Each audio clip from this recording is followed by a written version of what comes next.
समस्त को नमस्कार। Praise the Lord. ये अवकाश में प्रभु श्रीकृष्ण अति बहुमूल्य नाम स्वागत करे। आशा करे आपण समस्त भल अच्छा।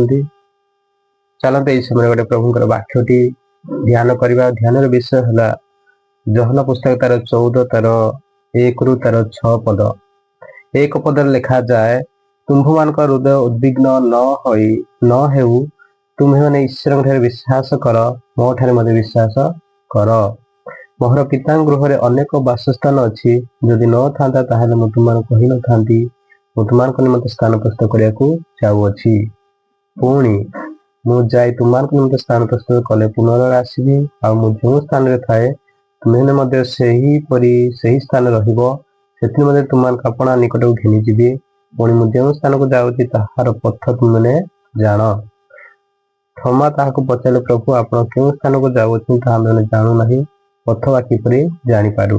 यीशु तांको कहले, मो पथ सत्य और जीवन, मो दे न गले कहीं पिता निकट को जाए नहीं। आज ध्यान विषय यही विषयटी है यीशु ही पथ सत्य और जीवन। हे मोर प्रभुकर लोक मैंने ये आम स्टडी कले आम जापर यीशु ही पथ, यीशु ही सत्य, यीशु ही जीवन। से निजे कहूँ यीशु ख्रीष्ट निजे कहते जो थमा पचारे जो प्रभु यीशु ख्रीष्ट कहते कि तुम्भ मान हृदय उद्विग्न न हो, तुम्हें ईश्वर विश्वास कर, मो ठाए मते विश्वास कर। अर्थात प्रभु यीशु ख्रीष्ट निजक ईश्वर बोली कहूना, से डायरेक्ट निजक ईश्वर बोली प्रकाश करना, से इंडिरेक्ट कहवाई चाहती कि तुम्भ मान हृदय उद्विग्न न हो, अर्थात तुम हृदय भयभीत न हो। तुम हृदय अनेक भयभीत होता है, अनेक आम बेले बेले आम जीवन अनेक भयभीत आसते, अनेक उद्विग्न होता है, अनेक बहुत विषय को लेकिन आम चिंतित करता, अनेक विषय को नहीं भयभीत होता। प्रभु यीशु ख्रीष्ट ये आपण को मत कहवाई चाहती कि तुम हृदय उद्विग्न न हो, आ तुम्हें मैंने कौन कर ईश्वर ठारे भरोसा कर, ईश्वर ठारे विश्वास कर, आ मो ठारे मध्य विश्वास कर। ये प्रभु यीशु ख्रीष्ट निजे कहते तुम्हें ईश्वर ठारे विश्वास करने सहित मो ठारे विश्वास कर। अर्थात से प्रभु यीशु ख्रीष्ट इंडायरेक्ट मो ठारे विश्वास कर, माने मु ही ईश्वर बोली कहूना, इंडायरेक्ट भाव कहते कि ईश्वर ठारे विश्वास करने सहित मो ठारे मते विश्वास कर। अर्थात प्रभु यीशु ख्रीष्ट जानी कि ईश्वर ठारे जो मैंने विश्वास करती, अर्थात से विश्वास मो पाखे अच्छी बोली प्रभु यीशु ख्रीष्ट निजे जानी।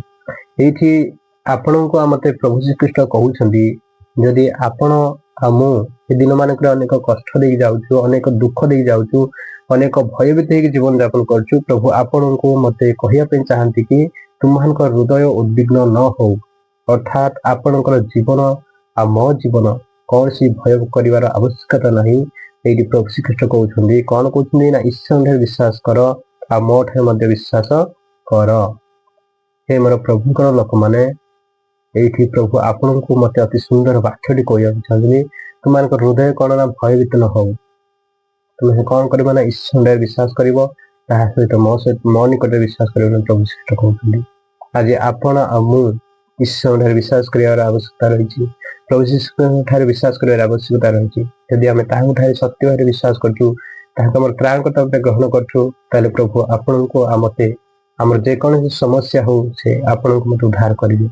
हे मोर प्रभुंर लोक मैंने से आपना निज जीवन को बलिदान कले से कौन सी समस्या कोई समाधान करें ना, से आपण समस्या और मोर समस्या दिने निश्चय से कौन करेंगे संपूर्ण समाधान करेंगे। से आपण मु भयभीत करवा ना, केवल प्रभु ठारे विश्वास करवा, प्रभु ठारे विश्वास करवा।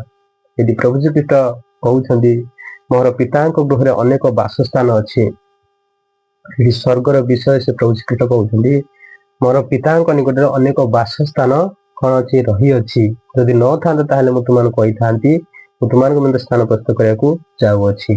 प्रभु श्रीकृष्ण कौन ना आपण मो स्थान प्रस्तुत करने जाऊँगी। प्रभु श्रीकृष्ण से पिता ईश्वर निकट को जाऊँगी, अर्थात आगमन, अर्थात से पुनर्गमन स्वर्गारोहण विषय से प्रभु श्रीकृष्ण प्रकाश कर मत।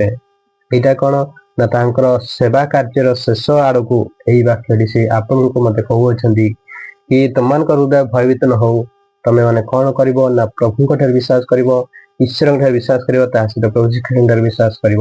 ଏଇଟା ପ୍ରଭୁ ଶ୍ରୀଖ୍ରୀଷ୍ଟ ଆପଣଙ୍କୁ ମତେ କହୁଅଛନ୍ତି।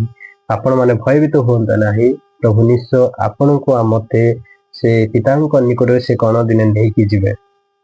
ଯେତେବେଳେ ପ୍ରଭୁ ଶ୍ରୀଖ୍ରୀଷ୍ଟ କହୁଛନ୍ତି ଏଇ ବିଷୟ, ଯେତେବେଳେ ପ୍ରଭୁ ଶ୍ରୀଖ୍ରୀଷ୍ଟ କହୁଛନ୍ତି ସେତେବେଳେ ଥମା ନାମକ ତାଙ୍କର ଶିଷ୍ୟ ସେ କଣ ବୋଲି ପଚାରୁଛନ୍ତି, ପ୍ରଭୁ ଆପଣ କେଉଁ ସ୍ଥାନ ଯାଉଛନ୍ତି ତାହା ଆମେ ଜାଣୁନାହୁଁ, ଅଥବା କିପରି ଜାଣିପାରୁ।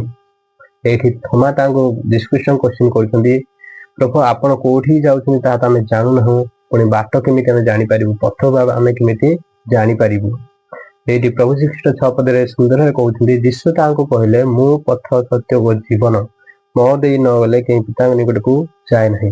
ଯେତେବେଳେ ଥମା କ୍ୱେଶ୍ଚିନ୍ ପଚାରିଛନ୍ତି, ପ୍ରଭୁ ଶ୍ରୀଖ୍ରୀଷ୍ଟ ଅତି ସୁନ୍ଦର ଭାବେ ତାଙ୍କୁ ଉତ୍ତର ଦଉଛନ୍ତି, ମୁଁ ହିଁ ପଥ, ମୁଁ ହିଁ ସତ୍ୟ, ମୁଁ ହିଁ ଜୀବନ, ମୋ ଦେଇ ନ ଗଲେ କେହି ପିତାଙ୍କ ନିକଟକୁ ଯାଇପାରେ ନାହିଁ।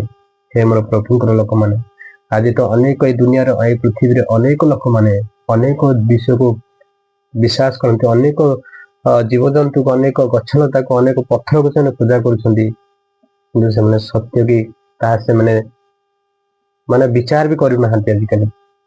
କିନ୍ତୁ ଏଇଠି ପ୍ରଭୁ ଶ୍ରୀଖ୍ରୀଷ୍ଟ ନିଜେ କହୁଛନ୍ତି, ମୁଁ ହିଁ ପଥ, ମୁଁ ହିଁ ସତ୍ୟ, ମୁଁ ହିଁ ଜୀବନ।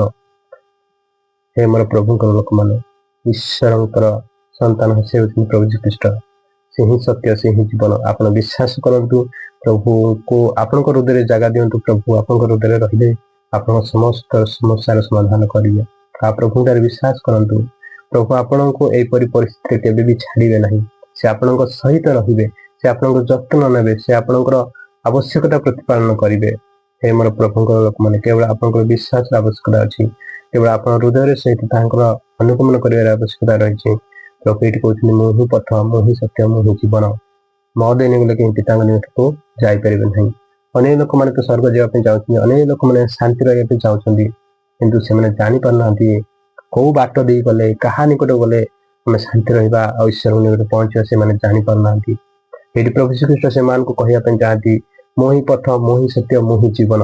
ହେ ମୋର ପ୍ରଭୁଙ୍କର ଲୋକମାନେ, ପ୍ରଭୁ ଆପଣଙ୍କୁ ଆଶୀର୍ବାଦ କରନ୍ତୁ, ପ୍ରଭୁ ଆପଣଙ୍କୁ ଅନୁଗ୍ରହ କରନ୍ତୁ ଏ ଅର୍ଥକୁ ବୁଝିବା ପାଇଁ, ଏ ବାକ୍ୟକୁ ବୁଝିବା ପାଇଁ। ପ୍ରଭୁ କୁହନ୍ତି, ସେ ହିଁ ପଥ, ସେ ହିଁ ସତ୍ୟ, ସେ ହିଁ ଜୀବନ। ହେ ମୋର ପ୍ରଭୁଙ୍କର ଲୋକମାନେ, ଯୀଶୁଙ୍କୁ ବିନା ଆମେ କିଛି ନୁହେଁ। ଯୀଶୁ ହିଁ ଆପଣଙ୍କ ପାଇଁ ଜୀବନ ଦେଇଛନ୍ତି, ଯୀଶୁ ହିଁ ଆପଣଙ୍କୁ ଉଦ୍ଧାରକାରୀ ଅଟନ୍ତି, ଯୀଶୁ ହିଁ ଆପଣଙ୍କର ପାପର ମୋଚନକାରୀ ପରମେଶ୍ୱର ଅଟନ୍ତି। ତାହାଠାରେ ଭରସା କରିପାରିବେ, ତାହାଠାରେ ବିଶ୍ୱାସ କରିପାରିବେ। ସେ ଆପଣଙ୍କୁ ଆମକୁ ଅନୁଗ୍ରହ କରନ୍ତୁ, ଆମର ସମସ୍ତ ପାପକୁ ସେ କ୍ଷମା କରିଅଛନ୍ତି। ଯଦି ଆମେ ବିଶ୍ୱାସ କରୁଛୁ ତାହାଠାରେ, ଯଦି ଆମେ ଭରସାର ସହିତ ତାଙ୍କ ନିକଟରେ ଆସୁଛୁ, ତାହେଲେ ପ୍ରଭୁ ଆପଣଙ୍କୁ ଆଉ ମତେ ଗୋଟେ ନୂଆ ଜୀବନ ଦେଇଅଛନ୍ତି।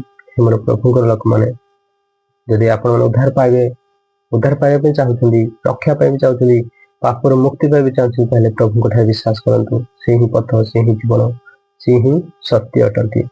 ମୁଁ ଆଶା କରେ ଅଳ୍ପ ବାକ୍ୟରେ ପ୍ରଭୁ ଆପଣଙ୍କୁ ମତେ ଅନୁଗ୍ରହ କରନ୍ତୁ। Thank you, God bless you all.